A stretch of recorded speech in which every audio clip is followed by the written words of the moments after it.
So I'm Mark Bannister, Sustainability Manager at Fatface, and we've had a really interesting discussion today on ethical consumerism. And I think one of the interesting things for us at Fatface over the last year is that we've done quite a lot of consumer research, and we've used consumer insight to really inform our approach to sustainable business and delivering improvements for workers' rights in our supply chain. And what it's really shown us is that our customers really do care. Over 2/3 of our customers say to us that they believe Fatface to be a responsible and ethical brand, and 85% of our customers say to us that actually they take into consideration ethical decisions when they're buying a product. And what this has actually done is helped us really inform the development of our approach to sustainability.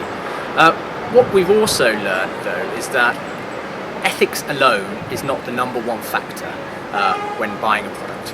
In fact, it's not number 2 or 3 or 4. It ranks probably about 5th in the consumer's buying hierarchy when they're buying a product. Ultimately, for a consumer, when they're going out buying a garment, they're looking for a product that looks good. It fits really, really well. It's the right price, the right quality, materials. And then they expect, as kind of a given, that it's made in an ethical and responsible way. And what we've really learned at Fatface is that in order to get consumers to buy in to ethical products made in a responsible way, it has to be tied into one of their priorities. So we're looking about how we can tie it into quality and how we can utilise responsible sourcing practices to enhance the quality perception of our product. My name's Barbara Crowther. I'm the Policy and Public Affairs Director at the Fairtrade Foundation.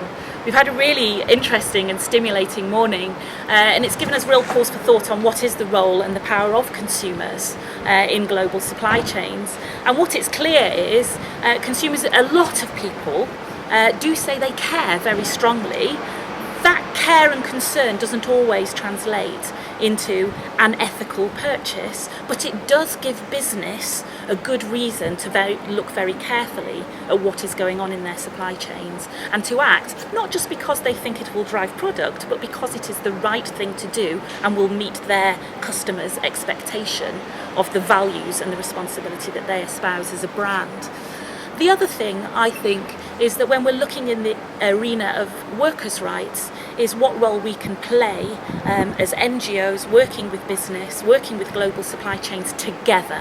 So that mandate we get from the public, that they care and are concerned, gives us a mandate, if you like, to work together towards more systemic change. Recognising that there are issues around the way in which supply chains are structured, around price, the norms of purchasing practice that can sometimes mitigate us being able to make the progress on workers' rights that we need to. And I think that need to work together to come up with those systemic solutions was also a really interesting theme from the morning. I'm Scottie Darkies. I'm a senior lecturer at Royal Holloway, University of London. And my research is very much about the intersection of ethics with consumption. It has been a very interesting and productive day. We had the chance to learn a lot from each other, I think. And one of the main takeaway messages that became very clear to us was that when we talk about ethical consumption, we are actually talking about two different things in a way. So we had other people presenting research on consumer demand for ethical products and the extent to which this consumer demand is real, or whether indeed the survey itself was wrong, etc., etc.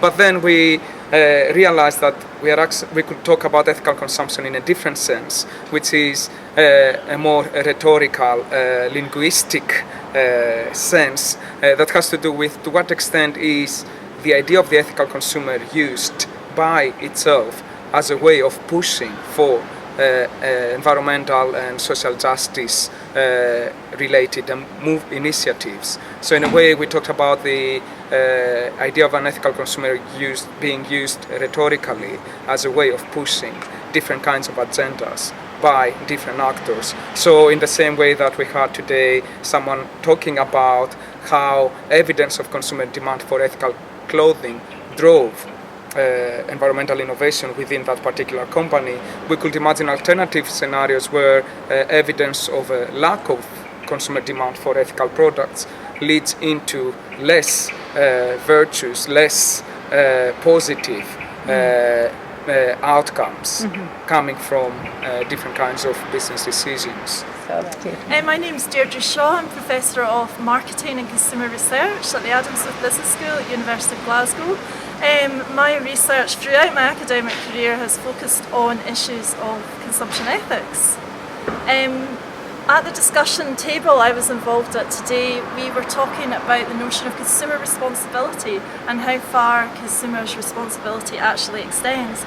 And when we think about an attitude behaviour gap, as we talked about today, and the complexities for the consumer, that really this gap probably is real, but there's a range of factors that come in and affect a consumer's ability to actually carry out their ethical desires or intentions through to behaviour.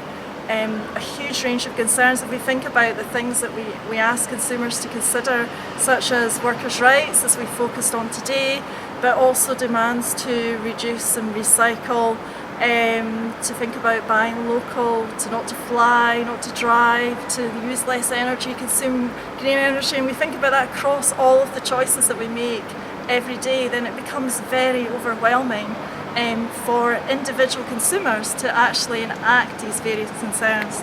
We also don't know whether ethical issues are shared amongst consumers. I mean, probably most of them are, but consumers may prioritise different issues that they are concerned about because they can't just feel like they can't address all of these issues. So it may look like non-choice in the marketplace, but people are actually genuinely concerned about these issues. So consumers face uncertainty about the outcomes of their action, about what's the correct action to take, if there is one, about available information, perhaps lack of choices, and they have limited cognitive ability to process all of this available information, as well as they may face structural constraints in terms of choices that are available to them.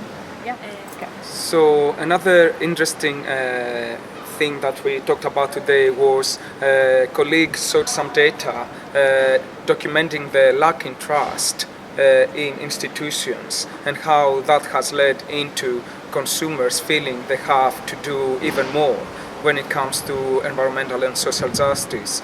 And that was a tricky one, I think, because some of us argued otherwise. Some of us argued that instead of